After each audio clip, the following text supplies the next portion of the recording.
Vaccinations are key for the recovery. They would only cost $50 billion. $50 billion in the context of how much we've spent over the last 18 months is nothing. How do you get there? How do you get to that number? So the way we've getting to that number, sorry about this, basically, the 50 billion is what's been estimating by COVAX and all the related institutions.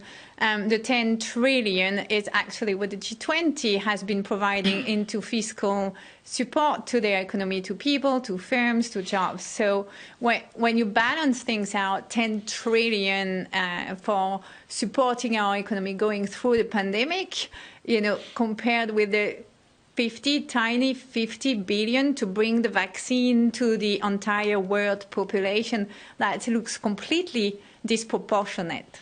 Well, right now we're dealing with the Omicron variant, the idea that Africa has an incredibly low vaccination rate. Have you heard from member nations that they are accelerating, doubling down some of their aid to try to distribute vaccines in Africa and in other places that are really underserved? So, yeah, what our health department here at the OECD and the trade department noticed that it's very difficult to bring it to Africa. As you say, it's where the rate of vaccination is very low. There's a huge logistic questions, right? Bringing not only the vaccine, but being able to keep it at the right temperature and then distribute it around.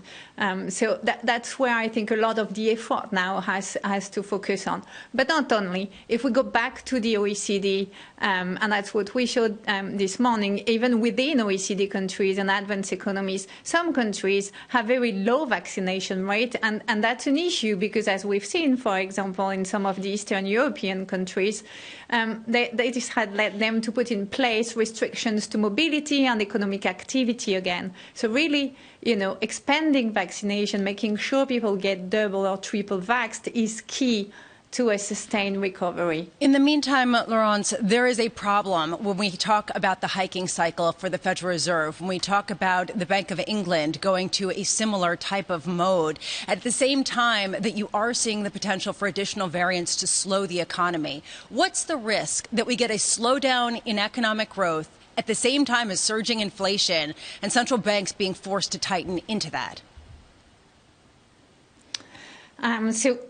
Look, there's lots of uncertainty, and there is no question that its new variant is adding to this uncertainty. Now, one of the things we're very clear about is there's no one-size-fits-all policy. The inflation in the US is very different from the inflation you may see in Asia, for example, in China or India. And it's, again, very different from the one you see in continental Europe or in the UK. And for that reasons, we have a very clear message. If inflation tensions mostly come from the supply side, then central banks should look through. When you have a lot of momentum in the recovery, excess demand, employment back where it was, then, yeah, normalizing, monetary policy is not something that's extraordinary and should be done. Laurence, Tom Keenan, good morning to you. On radio and television, Laurence Boone with us with the OECD as they reassess the global economy. We'll do that again with key economic data today, including ADP. Laurence, I did a very careful study of John Byrne Murdoch's magnificent work at the FT on cases and particularly deaths from COVID.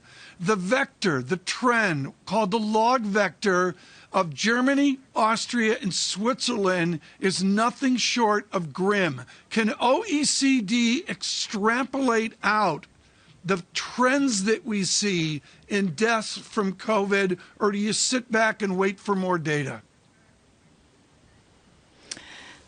Look, good morning to you, and thanks for the invitation again. At the OECD, we're economists, so what we do is we take into account the uncertainty that has increased with the emergence of the new variant. We take into account the uncertainty that has increased because Delta is developing faster in countries where there's less vaccination, and we factor that in. But I think that's the best we can do. Again, we've warned about the uncertainty that was coming from the lack of vaccination. We've warned about the threat that this total imbalance between countries very vaccinated and those where they are just mildly or where the vaccines has not gone yet, was creating. And the risk that's creating this, what's happening now is just a reminder that we need to find this 50 billion, that will help us end all these imbalances and the stress that the virus is creating on the global economy.